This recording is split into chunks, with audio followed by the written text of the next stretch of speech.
The Inner Game Podcast. Brought to you by the Science of Excellence. Presented by Rob Hume, the leading elite athlete mental performance coach. Unleash your power.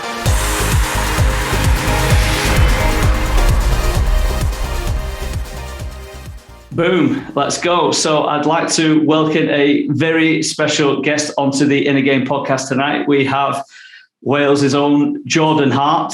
She is the current number 62 in the world in women's badminton. She's a former national champion for Wales at least 16 times over. She's competed in the European Championships, World Championships, Junior Commonwealth Championships. So on today's and tonight's episode of the Inner Game podcast, we've got somebody who has seen it and done it all and is performing at the top in her sport and flying the flag for Wales and Britain all over the world. So thank you very much, John, for coming onto the show. No problem. Thank you very much for having me. So, our first question is, what is it that drew you to badminton? How did your journey into this sport begin for you?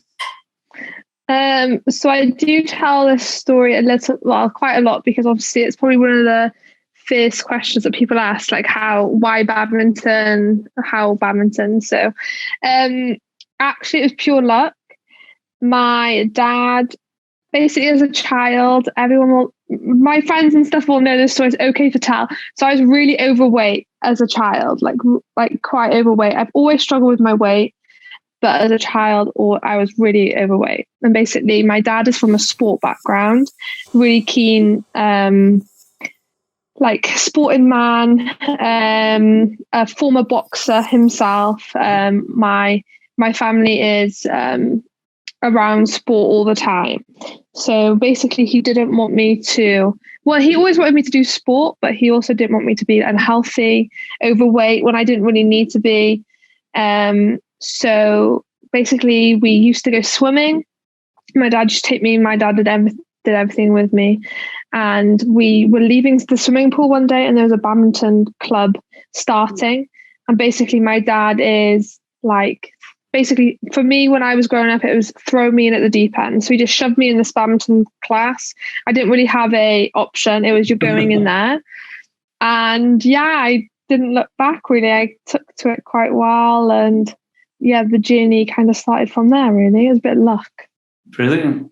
And so how did you, as I mentioned off air, I have some kind of background in badminton. And one of the things that I found is that there's not always that many clubs and places specifically, for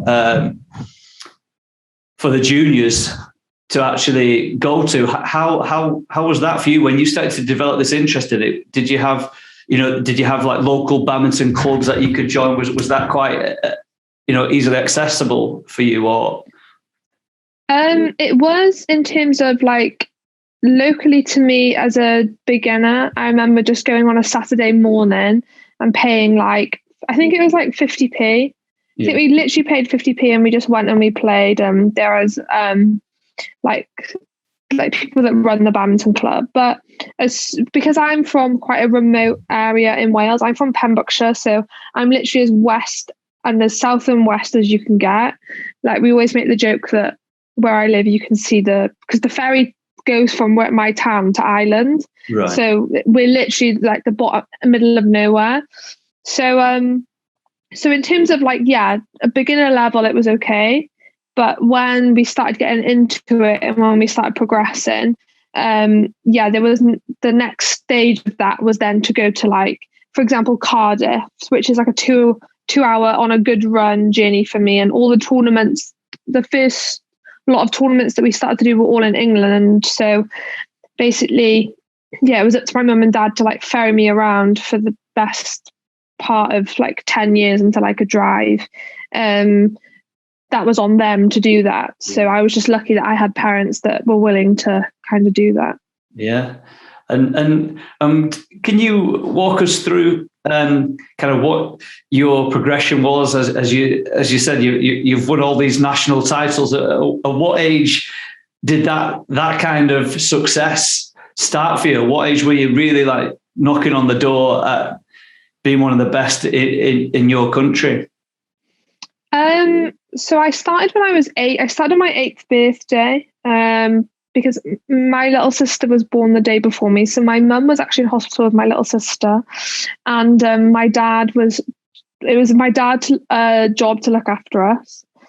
And my dad has never been left alone without my mum by himself with just me. So he didn't know what to do. So he went swimming and he chucked me in this badminton hall.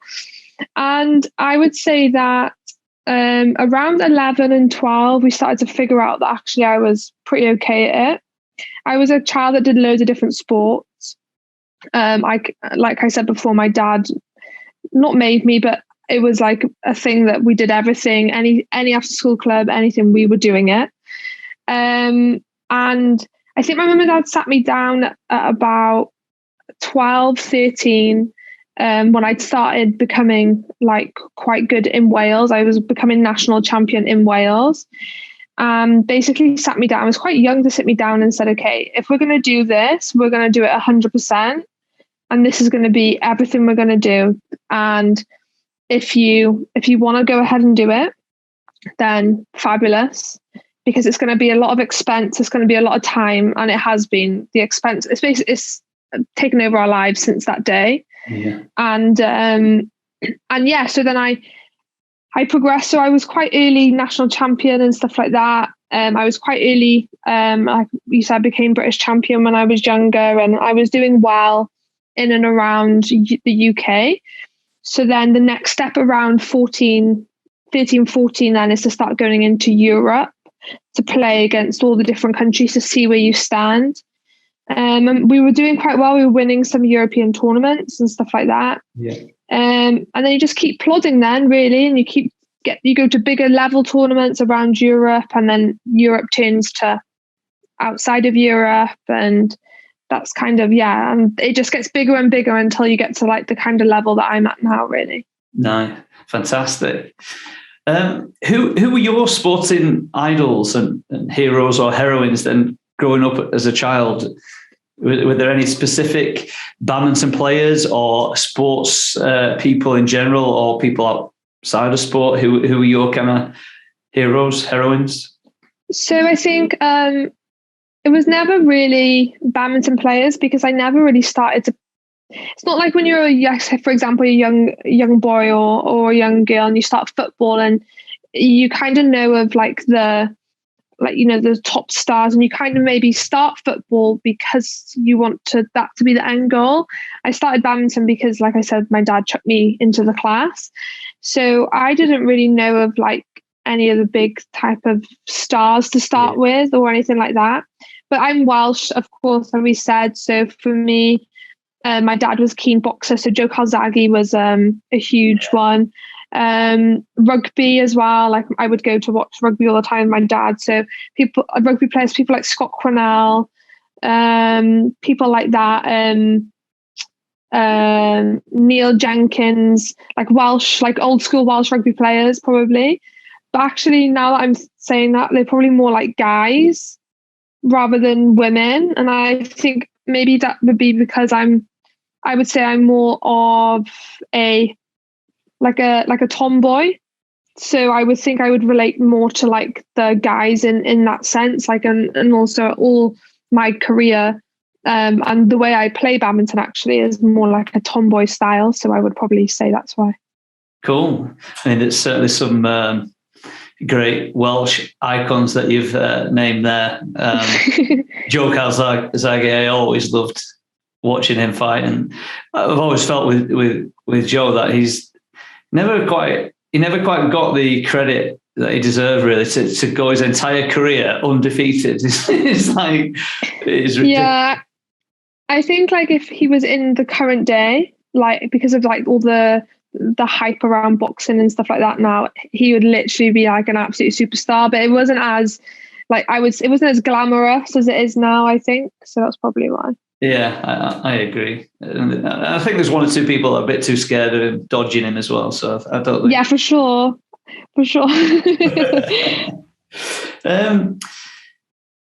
What's most important to you about playing badminton? What do you get? Why are you playing? That's such a good question. And why do I play badminton? I think it's got to a stage now. I don't think it's a negative, but like it's my life. Like, you know, that's my identity. It's like, why do people go and work? Like we spoke off air, like you're a teacher. Like why did you go to your job every day? That's like your identity. That's what you've like worked towards. And I think, yeah, it's like, I remember in lockdown, actually, I literally was sat on the sofa one time and I was just sat there thinking like, right now I don't have a purpose because I am a badminton player and obviously I couldn't leave my house to go and play badminton. So I think, first of all, it's just, that's what I do. That's my lifestyle. That's how it is.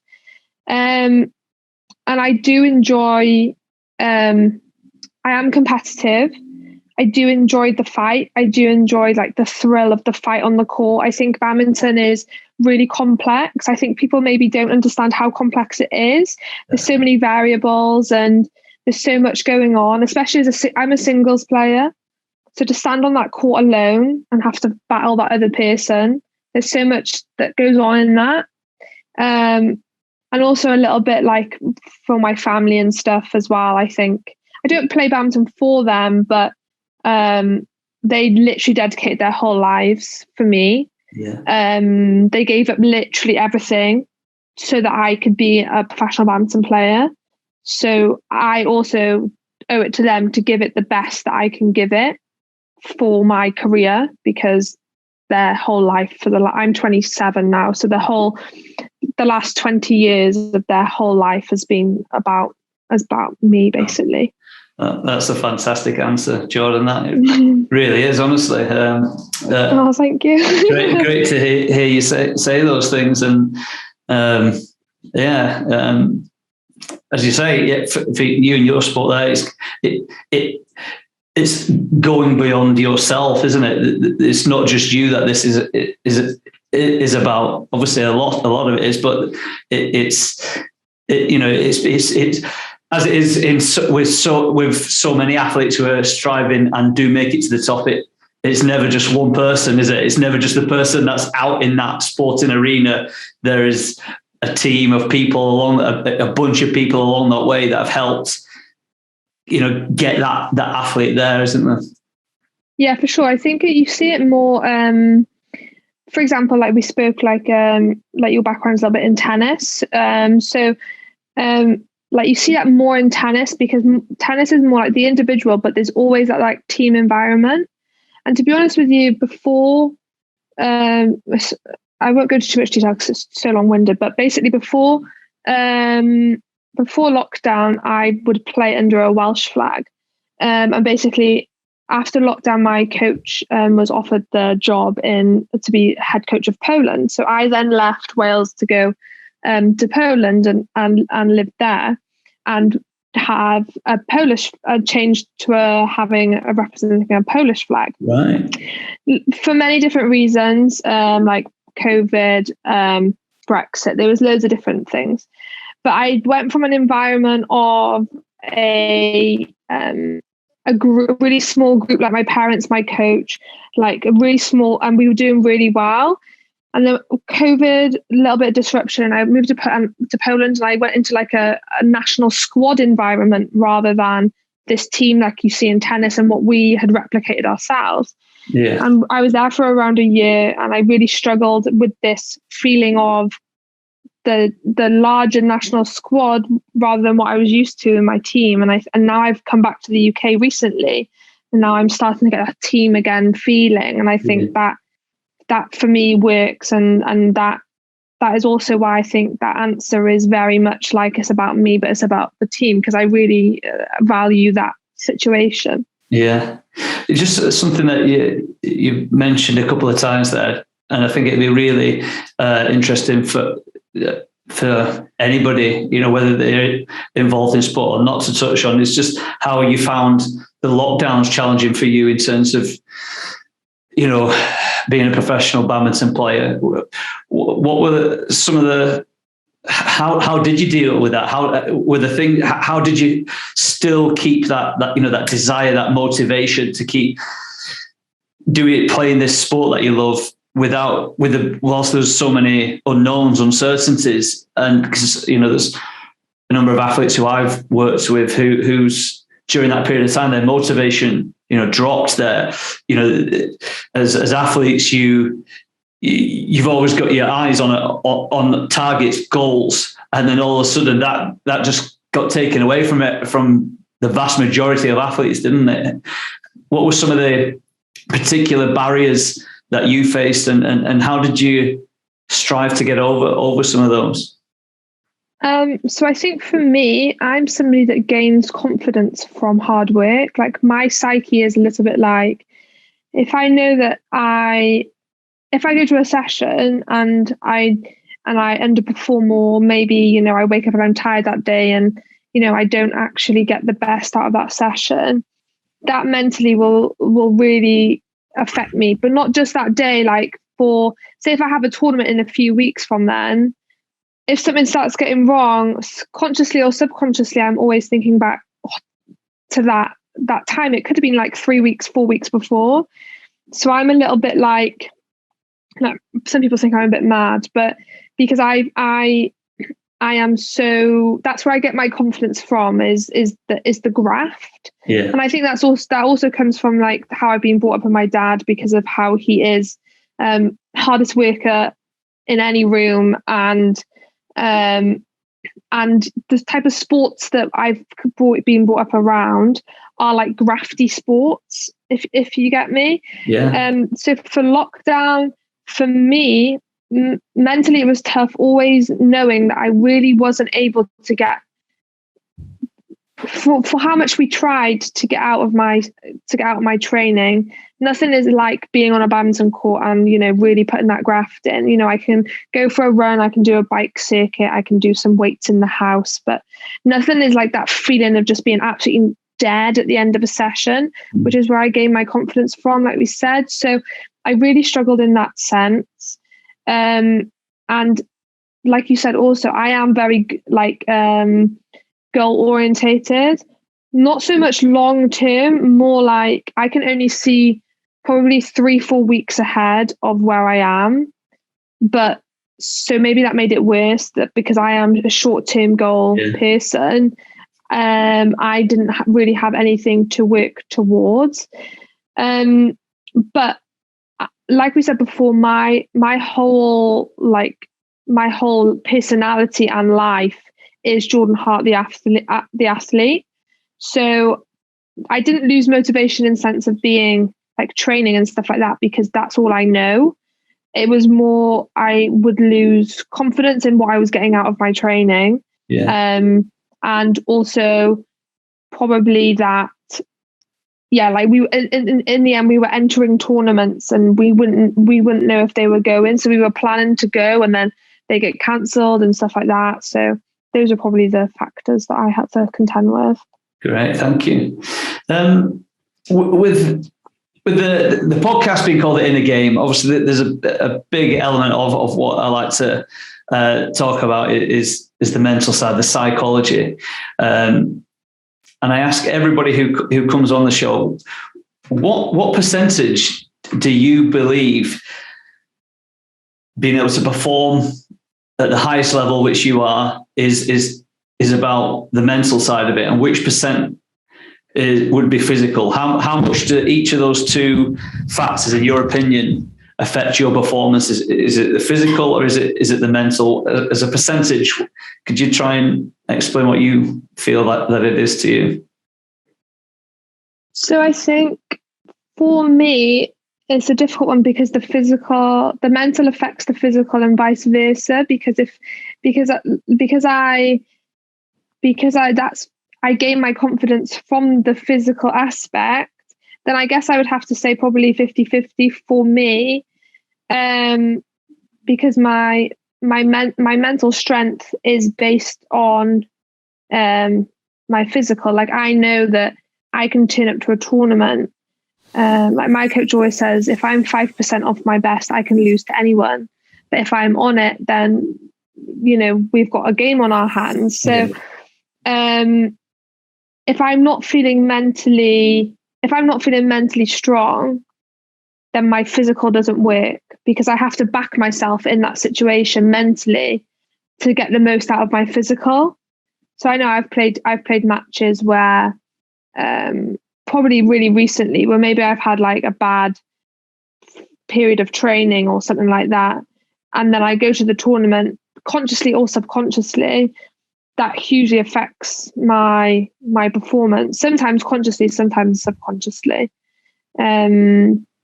So even though maybe I work on my physical more than I do my mental, they would have equal playing in my performance, I would say.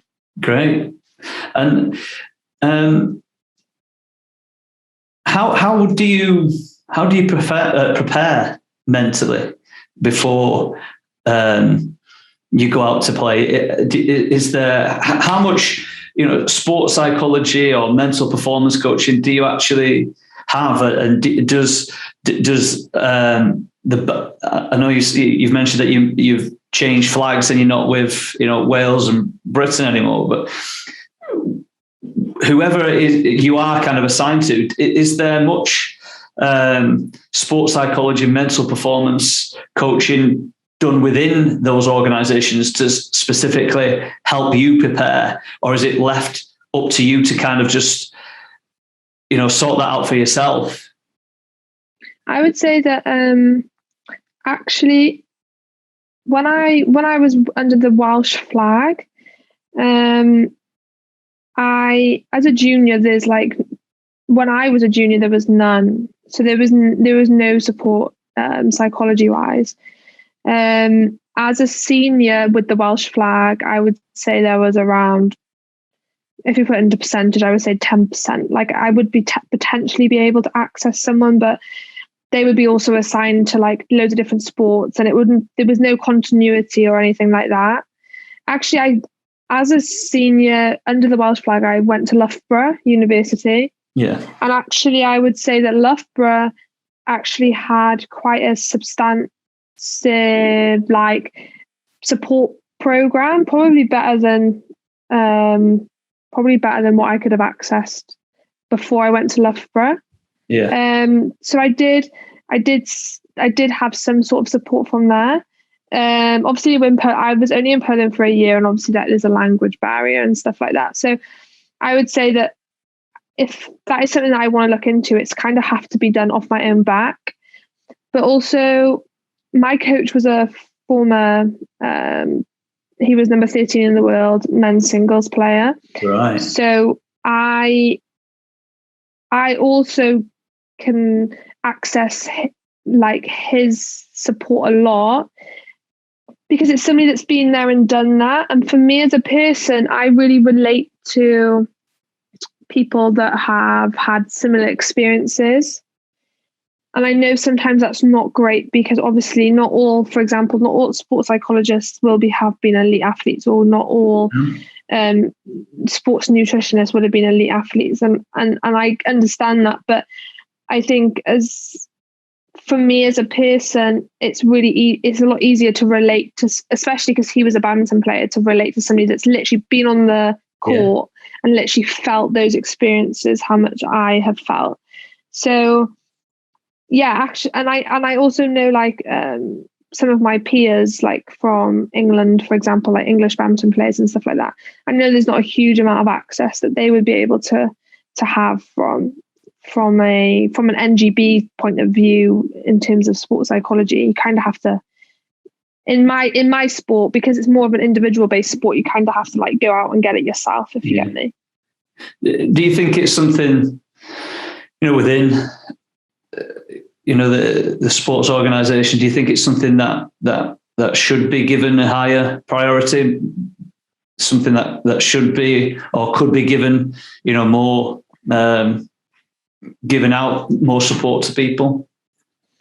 I think I personally would have preferred it if it would have been more accessible as a junior, maybe, because I think that's where you lack your confidence. That's where you are finding yourself in life as well as an athlete. Yeah, definitely.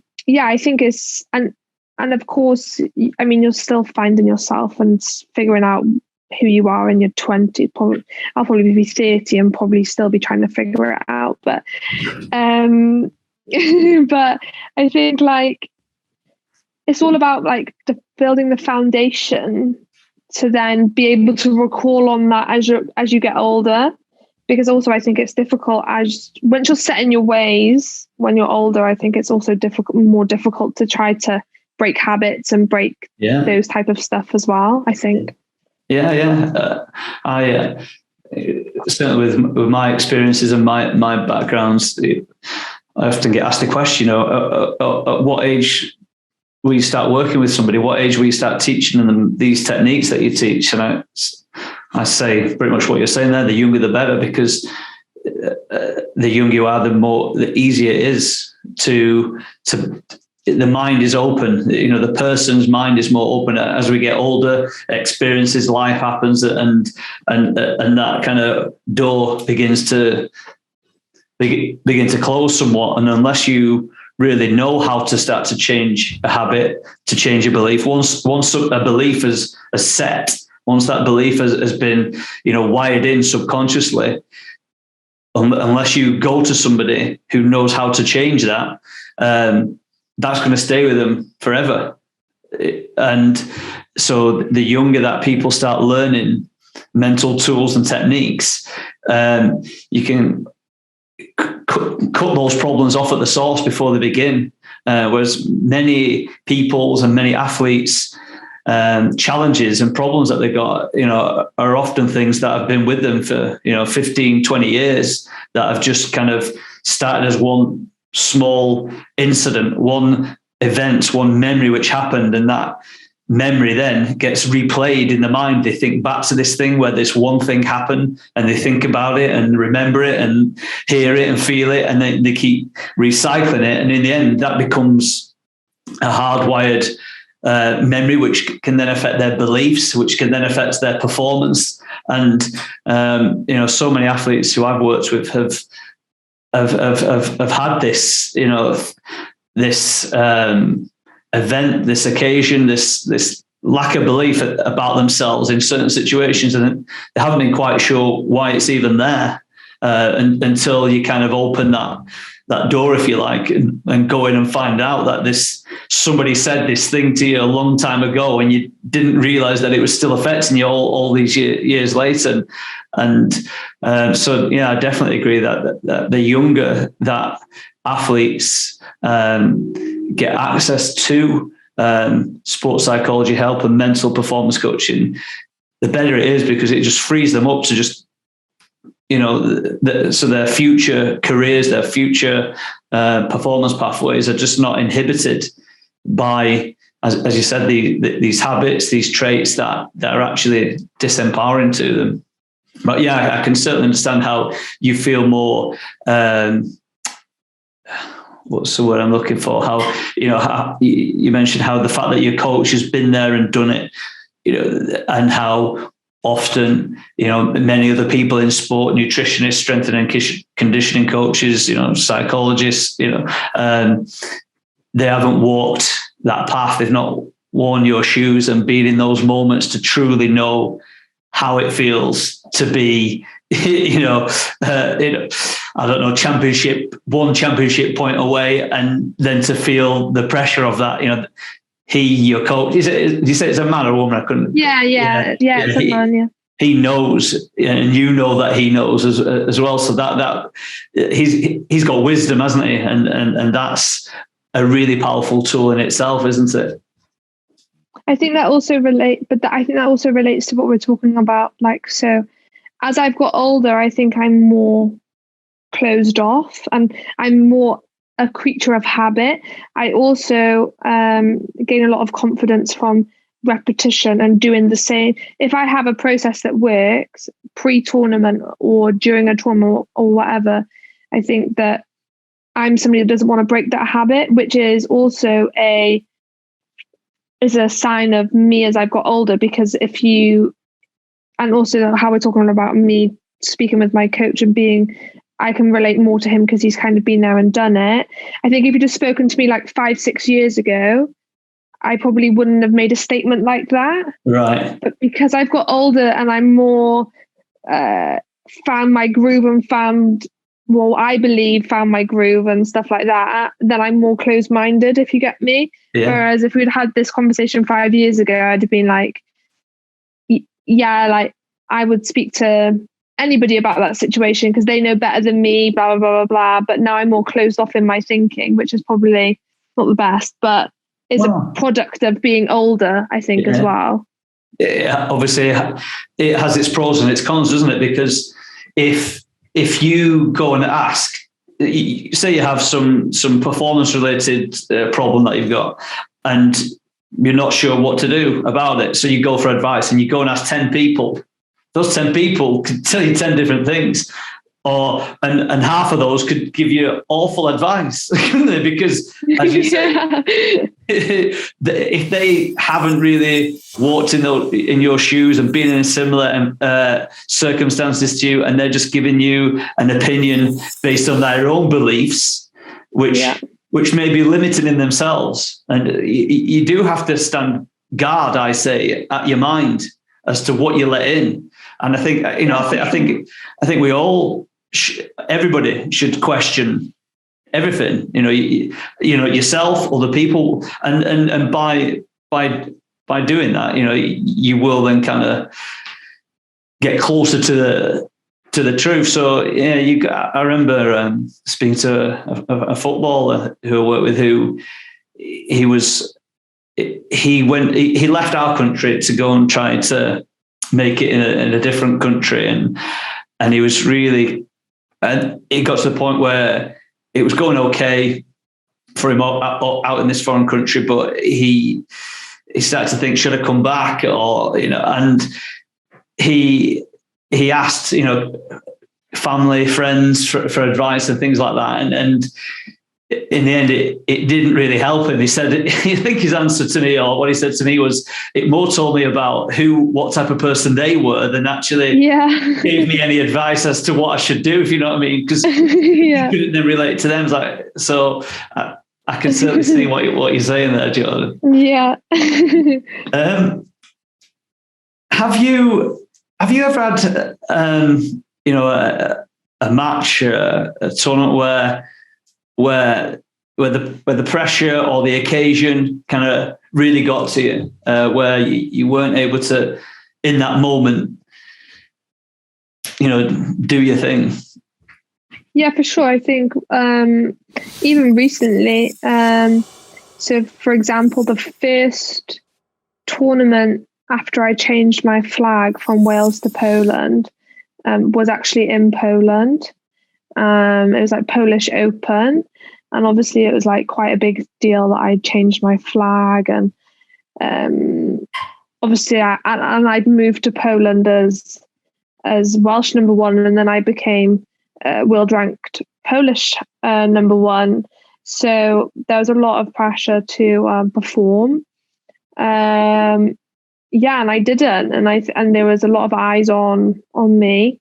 And I think, I also probably, like the footballer you spoke about, since, leaving Wales, leaving the country, have also not had such a smooth ride, whether that was COVID or related, or like the upheaval of moving to a new country and stuff like that, and the pressure of that tournament. And badminton's really difficult. There's so many things that can, like, even for example, if you're an attacking player and you go to a hall and it's cold, the shuttles will be slow, which means that how you would usually play, you're not able to because the shuttles are too slow. And if you're a defensive player, it's easy for you to lap it up. And there's so many different things, but I think mentally, for example, that tournament, that was me like not being mentally there, being quite like felt the pressure and struggled a bit, I would say. Is there a time in your career where you really hit like a sweet spot where you was performing like really well and you was like really enjoying playing badminton? That may be now, it might be sometime in the past. Have you ever had like a period, a purple patch period where like, you know, you was really, really on it? Yeah, no, for sure. I'm terrible because I reminisce. My coach tells me I need to move on, but because basically just before COVID, the 12 months before COVID, I was kind of winning everything. Doing out of nowhere, I did really well at a tournament, got to a final, beat some good players, lost in that final to a girl ranked, I think she was former number 20 in the world, but played well, and then on from that, won like 4 or 5 tournaments within that period, and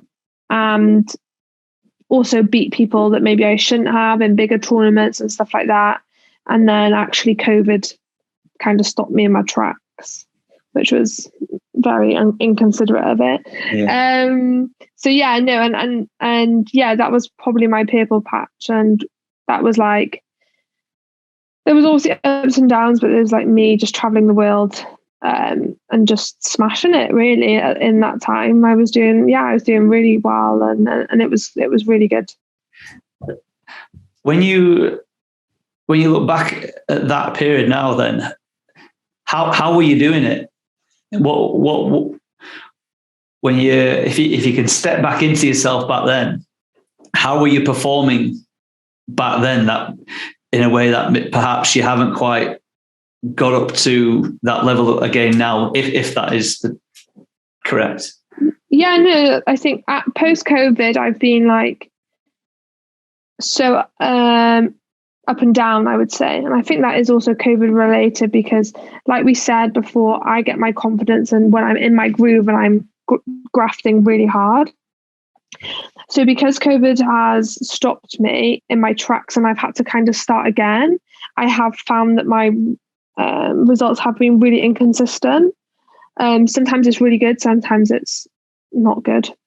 And I think at that time, when I had that period of like real success, I was living, breathing, and just literally every minute of every day was training. And I was just so in a training bubble, so in my own little world, that when I would leave training to fly to a tournament, I would just go there, and actually going to a tournament would be like a rest, because actually I was training so hard, and because I was just in this like groove, and people used to look at us when we were training and think we were absolutely nuts, because we'd built this foundation of training, and we just and it was like the racket was glued to my hand, or I was glued to the bike, because we do a lot of bike circuits and stuff like that. And I think because I had that confidence of like, literally, I am just living with this racket in my hand. By the time I got on a plane to go to the tournament, I would play the next day in the tournament, and I would just feel like I hadn't really stepped off the court, if you get me. Yeah, I do. So because I had that, I was just rolling. Yeah. And I think, unfortunately, then COVID kind of stopped it in its tracks, unfortunately. And like you were saying, describing there how the intensity at which you were training at in that period was very, very high. Is it not quite as high as that now? Is there something that is different about how you're going about your training, which is potentially, stopping you from reaching that level, that state again? Yeah, for sure. I think the past year has been difficult for me, because I've left an environment like we talked about with like the close-knit group, and it was kind of, training was more centered around me. And it was really tough on me. Like I would get, like athletes are always on the edge, like top peak of fitness or getting ill, basically, because we're pushing our bodies to the limit. And I was really on the limit for a long time. Then COVID hit and I kind of crashed. And the first like month of COVID, I literally thought it was like my birthday every day, because I'm like, my body is ready for this break. And then after that, my body was like, what are you doing? Like, why are you not training like before? And then as we come out of COVID, so October of 2020, I moved to Poland. And like I said, I became part of a big group where the priority really wasn't, because I wasn't actually Polish, the priority wasn't actually probably me. Yeah. And I kind of had to fit around in with everyone else, which I also gained a lot in different ways. Like I was able to access like a physio, and I was able to not have to pay for my training and shuttles and stuff like that. So that was a huge help, but it kind of didn't work out how I thought it would work out over the past year. So now that I've returned to the UK, we can kind of get back into the bubble and into the groove. So I've only been back like 2 weeks, but Right. I'm already on the edge of fitness and falling off ill. I can confirm that. But I actually like being on the edge. And I've probably enjoyed training more the last 2 weeks than I have in a long time. So my bedtime will for sure be very early tonight after a long day's training today, and that it will be like that for the foreseeable future, I think. Well, I definitely won't keep you on too long then. I don't want to deprive you of your sleep, Jordan. No, not too early. Don't worry. It won't be just yet. What's your? Do you have a disappointing moment, a disappointing memory? Is there something obviously related to badminton that stands out? I think that obviously I've come close to winning things and maybe haven't. For me, one single event, probably actually not. I mean, there's not really a big event that I've gone to where I've kind of choked, or it's been there like really easy for me to get, and I haven't. Yeah. I kind of think that everything that I've got, I've had to really, really graft for. So I think there's things that, for example, maybe my mum and dad haven't been able to be there. That's why some of the stuff I do regret. It's just physically my mum and dad are not able to fly to Jamaica and watch me win the Jamaica Open, or fly to, I don't know what else I went. We went to Barbados and I won there and stuff like that. Like, because of the finances, just to get me there alone is tough. So probably just those type of regrets, not really like a performance type of regret. That's great. Do you ever have any like conflicting values which can sometimes like leave you torn between sport and obviously other things in life, if that makes sense? Or are you able to just go all in on being the athlete that you are? Or do you ever get those other things that, that are trying to pull you away from sport when other people are doing other things? And, you mentioned there about your family. Are there any conflicting values which can sometimes affect you? I think since I've got older, maybe not so much. I think in terms of when I'm older, the only thing I do, the regret I do have is because I have quite older parents. So my dad is 70 and my mum is 60 in a couple of weeks. So my dream actually is to live in the house next door to my mum and dad, which people think is nuts. But I have missed so much time with my mum and dad because I left home at 18 to go to uni. I went to uni, but I actually went to uni to play badminton because it was like a badminton performance program. Yeah. And I haven't actually returned from then. So I also have a little sister. There's 8 years difference, so she has had a lot of time actually as being an only child because I haven't been there. Yeah. And I think also that weighs on me a lot, especially now after COVID. And also my dad, I was in India in January and my dad fell in work and fractured his skull and had a bleed on his brain. So I had to then fly him from India to go and see him and try to sort everything out and whatever. So I think those type of stuff pulls me away hugely. When you're younger, of course, like all your friends are going to the nightclub and you can't go. Or maybe you do go and you shouldn't go. And then your training is useless after that for like the next week because the alcohol affects you. Doesn't just have the hangover the next day. It's the hangover. And I think in school, I really struggled to not make friends, but like have a stable group or stable friendships all the time because people could not get their head around that I would leave school for like 3 weeks at a time to go to this place or this place or this place. And it's not until I've got older that now I'm able to, because they're also able to relate more and actually see what I'm doing is not cool, but they think, oh, fair play, you're doing that. Whereas you're younger, people don't really understand that type of stuff. No. Many people just struggle to when athletes are at school age, they really underestimate, the life that they're leading, away from school, for example, and what they're having to go through to strive for what they're striving for. It's like having a job as a child, isn't it? Essentially, you're putting all these extra hours in, and that is hours and time away from friends, from family, from schoolwork. Having fun in other areas. So it really sounds like that there are different elements like playing on your heartstrings at times.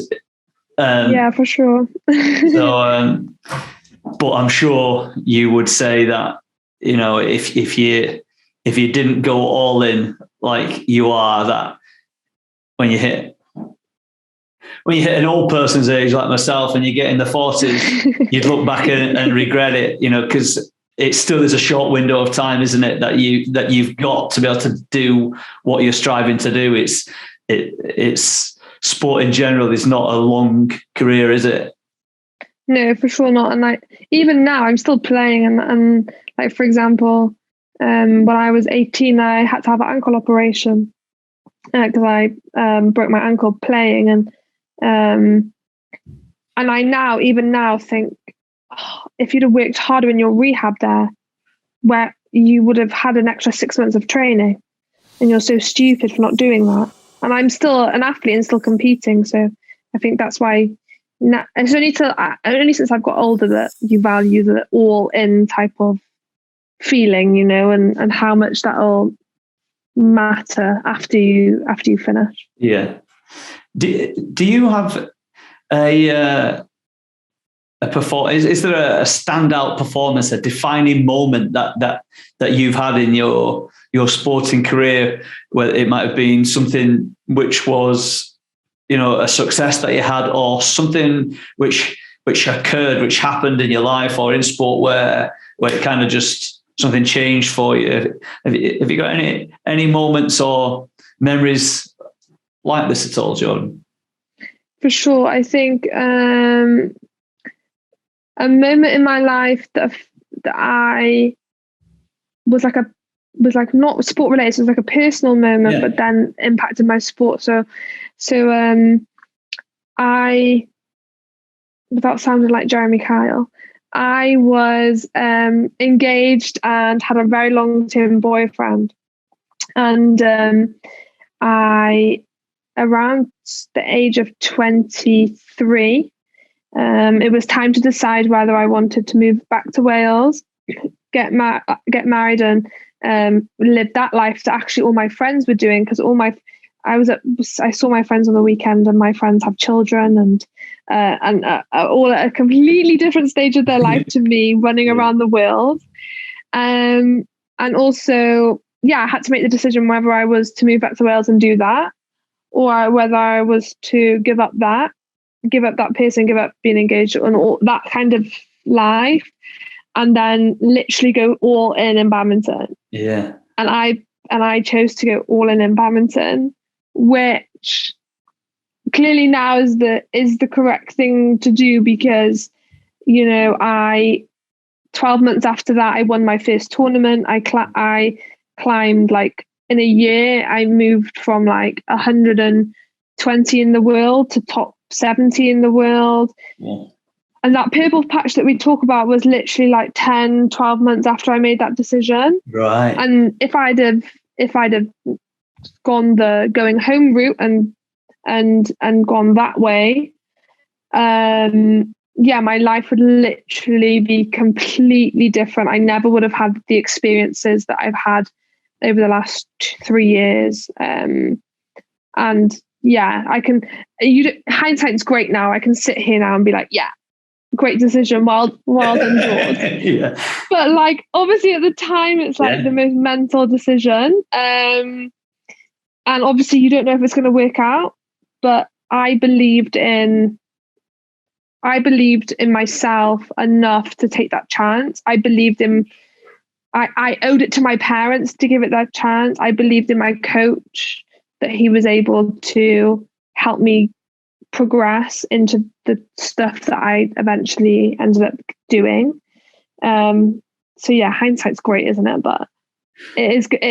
It is good for me now, but it could have not been good, but it is, luckily. What again, another great answer there for anybody listening or who listens and watches this to just, to learn from there and, understand how athletes have to make big calls, big choices, on elements of life that people have no idea about, do they?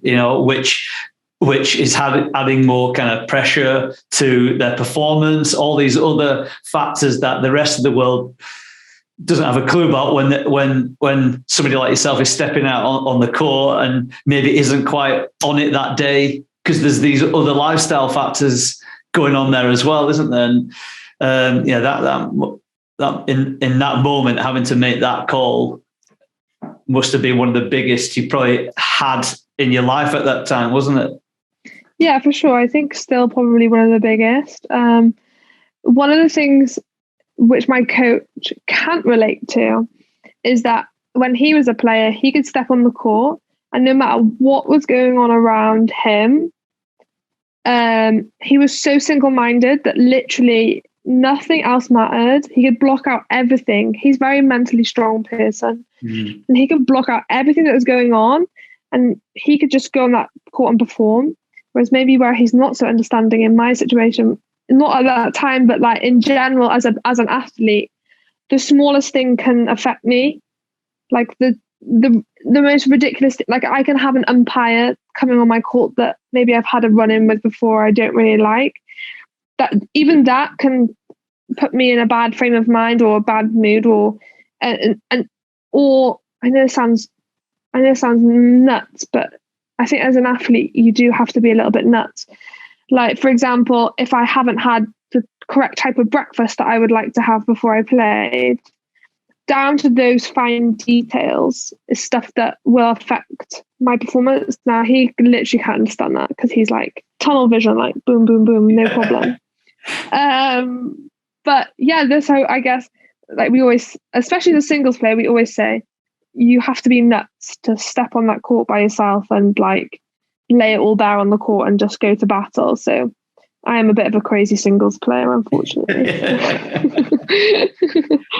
Jordan, what's your number one superpower? If you have a superpower, one thing that you do better than anything else, and this could be like a specific shot that you play, a specific tactics that you have within the game, or it could also be, habits, behaviors, traits, things to do with motivation, how you apply yourself. If you have, not if you have, what is your superpower? And you'll have numerous ones, but what's the one thing that really helps you either in behind the scenes of badminton or when you're on the court performing? I think that for me, and now this hasn't been a constant thing throughout my career, and I definitely lost it, but definitely found it, was my dad always tells a story about how I was younger, and I was like my dad's little like best buddy. So I would go everywhere. He would just drag me around everywhere with him, and we had these breeze blocks in the garden, and I was like 6 or 7. I was just like this little like tubby little kid, and my mum's not a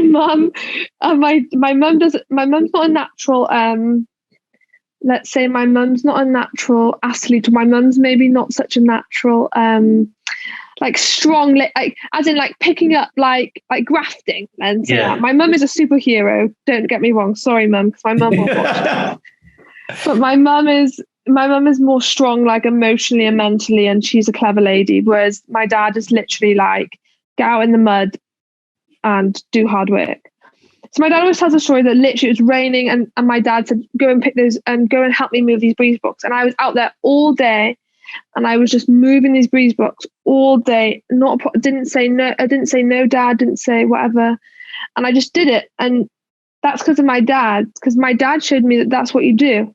There's like jobs to be done, and you graft, and you just graft. And my dad literally, if there's an hour in the week that he can work, my dad will work. That's why he fell over and cracked his skull, because he works too much. And so my graft, I back myself that on that court, my graft is harder than my opponent's, because I know that, and it's not such a, it's like an old school graft. Like it's not, and I do find that, the new generation maybe don't have that type of like values instilled in them, because also my parents are quite old school, because they are that bit older. Yeah. So that like pure, and I've been lazy in my career. I've had times where maybe I should have gone training and I didn't, but since I made that decision, like we talked about, the graft is there. That's my superpower, I would say. Awesome. So I had a feeling that that's what you was going to say, because that's what. Oh, did you? Oh yeah. I've really got this sense that you put that foot down on that accelerator pedal and go for it. It really feels like you got this mentality of like no regrets. I'm doing this, so I have no regrets, so that when I step out on the court, I'm prepared physically as best as I can. I've done the fitness, I've done the tactical, I've worked on myself technically. I've been in the gym. I've put myself physically in the best place that I can be to step out on that court and go and do, as you say, do battle with your opponent. And I agree with. I certainly get to see that in different elements, and I do think at times that, just generally people often don't really find out what they're capable of, because they don't go all in to find out. They're either not prepared to sacrifice, they're scared of the pain, to do what you're doing. There'll be pain to it. There'll be training sessions where you're right on the edge, won't there? Where you're gasping for air, your muscles are aching. There's a part of you saying, I can't do this anymore, and then there's another part of you saying, shut the hell up, we're going again. And some people let that voice in their mind step in too early and cut them short of ever finding out what they're capable of. And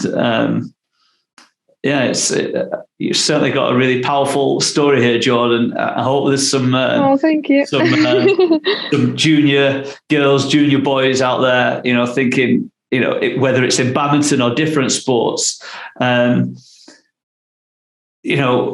hope they realize what it actually takes to get to where you get to, and the sacrifices that you had to make to get there. And you could have said no a few times, couldn't you? You could have taken a different path, but then you wouldn't have found yourself in the position where you are now, and that you would have been sat somewhere else wondering what if, wouldn't you? Yeah, for sure. And I have friends now that I played badminton with when we were younger, and maybe some of them have gone full throttle. So I have a very good friend that plays badminton for England, and she's a bit similar. We have very similar personalities, and she's still playing like me. And then I have some friends that maybe didn't do it like I have done it. And, you do always think they always do say, like, what if, and that would weigh too heavy on me. Yeah. In all honesty, mentally, that would weigh so heavy on me. So yeah, that's why, I made the decision, I guess. Awesome. I think, for me personally, just touching on what you said there, when my time is done on this planet, and I've thought about it, being this old codger, being this old codger somewhere, sat on a bed, and I just want to be able to look back on my life and go, I did it. I gave it my all. Whatever I decided I wanted to pursue, I went for it. And that might have meant that it was a success. It might not, but at least I tried. At least I tried to go for it. I chased the things that I was passionate about. I went after the things that I was interested in. I tried these things because I believe, far too many people, come to the end of life, and as I think there's a motivational speaker called Wes Brown who says, the graveyard is the place where all the greatest ideas that never came to fruition are buried. All the people that had these ideas but didn't go for it. All these dreams that they had but didn't pursue, and they died with them, and they're buried in the graveyard. And that's something that when I heard him say that really resonated with me, because we only get one shot at this game of life, don't we? And we've got to go after it, haven't we? Yeah, for sure. I think it's only something. It's not going to be like that all the time. Like, I remember I look back on myself now, like years ago, and I think, why didn't you do better in that? Why didn't you do it like your best? And you just made through. And I listened to a podcast with Rio Ferdinand and Steve, I think it's Bartlett, the other day, and he was talking about his kids. I think it's called like Diary of a CEO or something, and he was talking about his kids, and even like with the chores that they do, he's like, they're washing the dishes, and he's like, do that better, do those dishes to the best of your ability.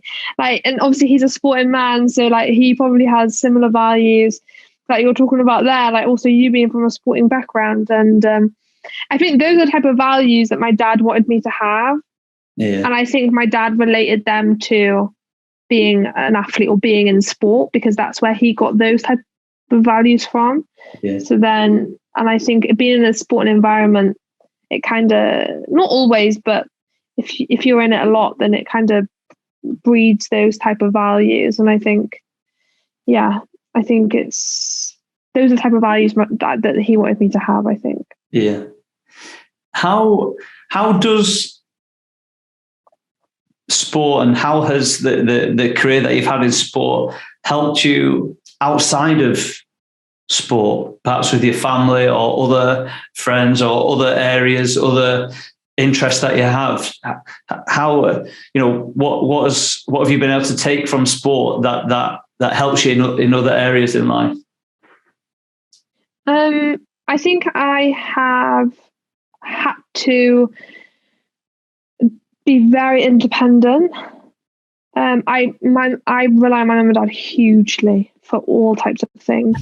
Throughout my career, financially, like mentally, but in terms of like I remember my mum and dad sticking me on a plane when I was like 11 to go to like a badminton camp, and there was just me, this little 11-year-old with a badminton bag, and off I popped like to somewhere in Europe, and I didn't know who was going to meet me the other side or where I was going to, what was going to happen, but I was going to a badminton camp, so I was going. And I think that for me now, even now still, you know, with my travel, with my schedule, I do everything myself. So I think that having to be independent, having to be organized, having to do everything myself means that actually when push comes to shove, I can rely on myself at the end of the day. And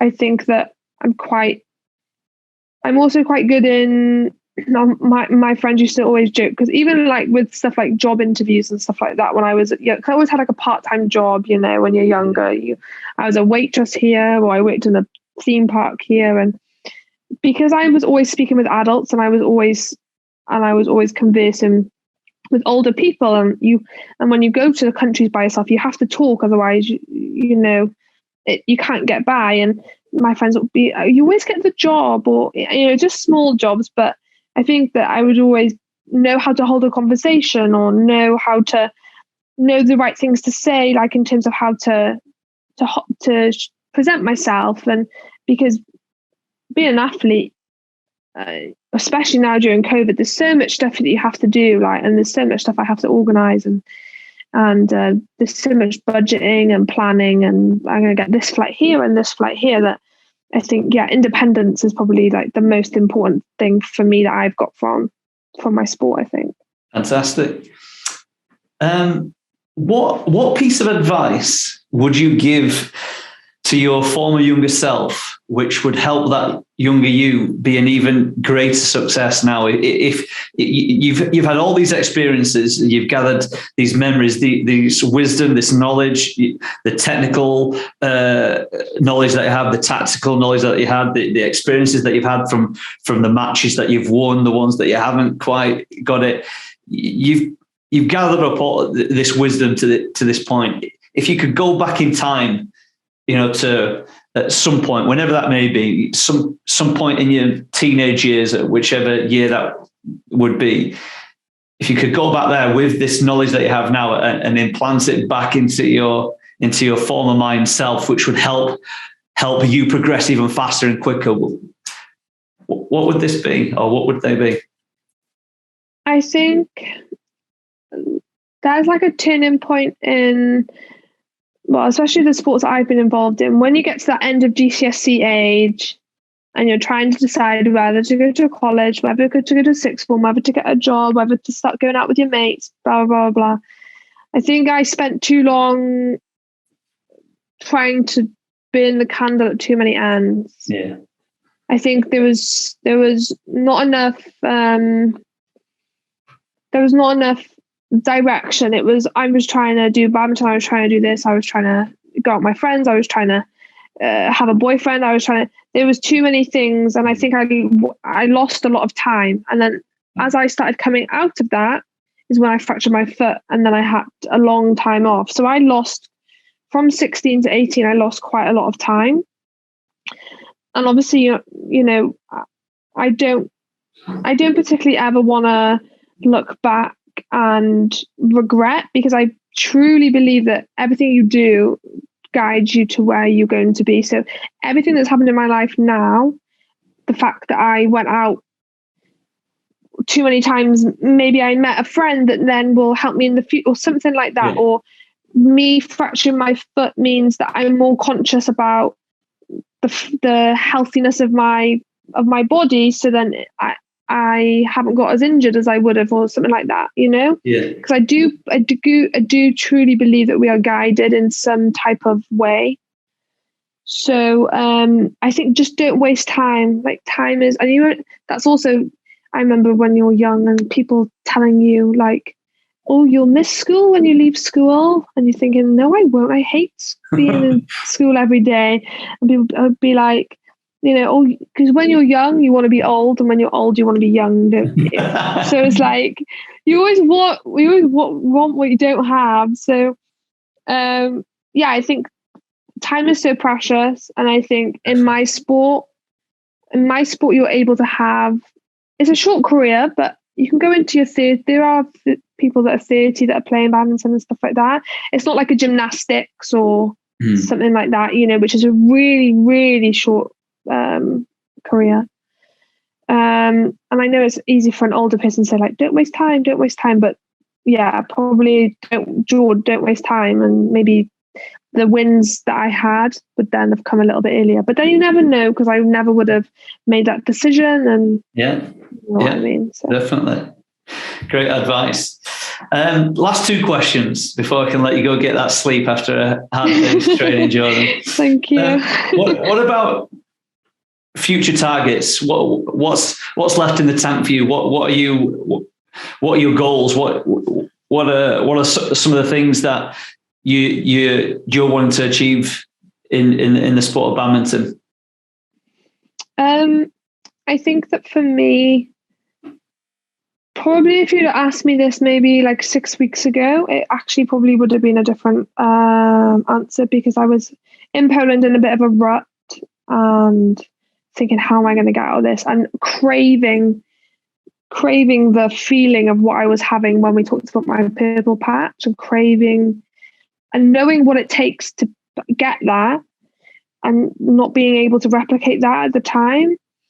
So now that I'm back and I feel like I'm in a position where I am able to start to replicate that time again, I feel like the only way is up. So long term, I just want to get my world ranking down to as low as possible, and just be the best that I can be, so I can leave the sport like, okay, I got to this world ranking, I performed at these events, I won these tournaments.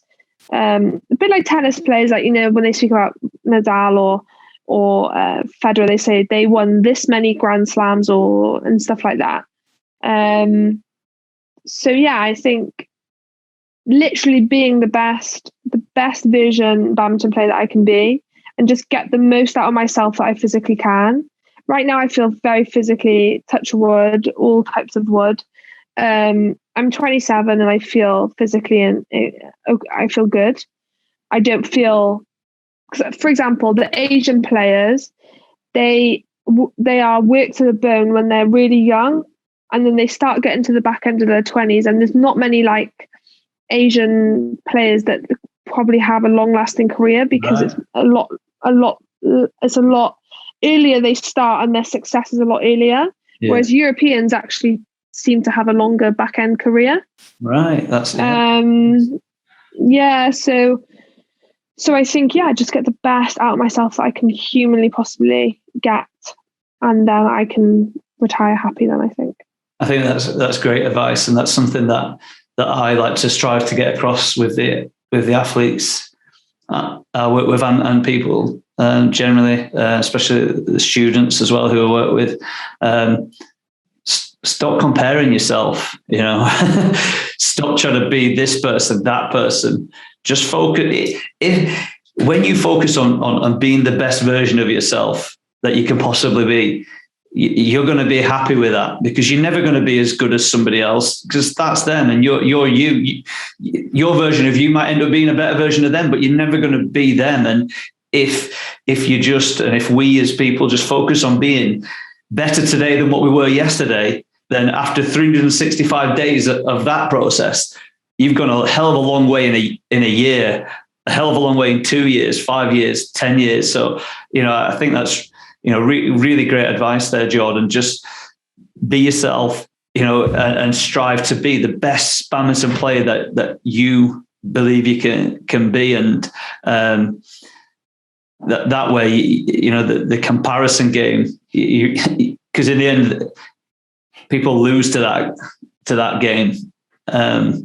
So yeah, I'm certainly looking forward to tracking your career over the next few years, Jordan, and thank you. Seeing how you progress. Have you moved back over to the UK now? No, you're not in Poland. Is this where you are now? Yeah. Yeah. So I moved back before COVID, my base was in Coventry. I'm from Pembrokeshire in West Wales, but my base was in Coventry, and then we moved to Poland, and then literally I moved back like 2 weeks ago. So I'm based in the UK now, which I'm really happy to be back. It was a great experience. Learned a lot in Poland, but I'm happy to be back, and I'm back in the UK, and being able to just to hop in the car to drive to. It's still 4 hours. It's a long drive, but I can just hop in the car and go and see my parents and stuff like that. So nice. Last question then. What is your definition or meaning of excellence? What is it to you? What is excellence to you? I don't want to give a rubbish answer, so I want to give a good ending answer. I think excellence can be loads and loads of different things, but at the end of the day, it's doing your best that you possibly can at something. So it relates a little bit to how I want to leave my career. Is excellence is, it doesn't matter whether you're an athlete, it doesn't matter whether you're so my little sister is an animator. So that's her. She was a badminton player, but she didn't continue it. Like, it wasn't like her passion like it is for me. So we're now supporting my sister to be the best possible animator that she can be. We wanted to go to Disney, like be in Disney or Pixar or something like that, because that's the type of family that we are. We want to be excellence in everything, I guess. Yeah. So like we said with the Rio Ferdinand thing, whether you're washing the dishes or whether you're being my little sister doing animation, whether you're being a badminton player, a football or whatever, it's excelling, like putting everything in, and then you can go to sleep at the end of the day, like you can rest and you can be like happy that that's what you've done. Awesome. Great answer, Jordan. Thank you. And I've absolutely loved our conversation today, Jordan. I love your spirit, your fighting mentality, that competitive nature. And I've certainly got no doubt that ranking number is going to be dropping over the next few weeks. Now you can get back. Now you're back home and you can get back in that purple patch, in that bubble, and get smashing it again. Thank you. So Thank you. Honestly, I've absolutely loved this. I could keep going on and on because I've really enjoyed it, and I knew I was going to. Really enjoy this conversation in a slightly different way. I was looking through some of your Twitter pictures and things like that, and even some of your little tweets that you put out. I've been having a real giggle at some of those. So I knew you was going to come on and kind of sell sport in a great way. And what's really been fascinating is seeing that you've got this, real appetite for life and for enjoying life and having fun, and yet you can flick that switch to go the other way when it's time to go. Killer switch. So honestly, really appreciate you coming on and giving up your time this evening, especially after you've been training again. And as I say, there's anybody who's watching this is going to be able to pick up some great advice and wisdom from you, who is in the middle of her career, striving to be the greatest version that you can be. And I've just noticed that little lightning bolt on your tattoo thing there. Yes. So I'm all about the lightning bolts. There we go. There you go. So thanks a lot, Jordan, and it's been a real pleasure. Thank you. No problem. Thank you.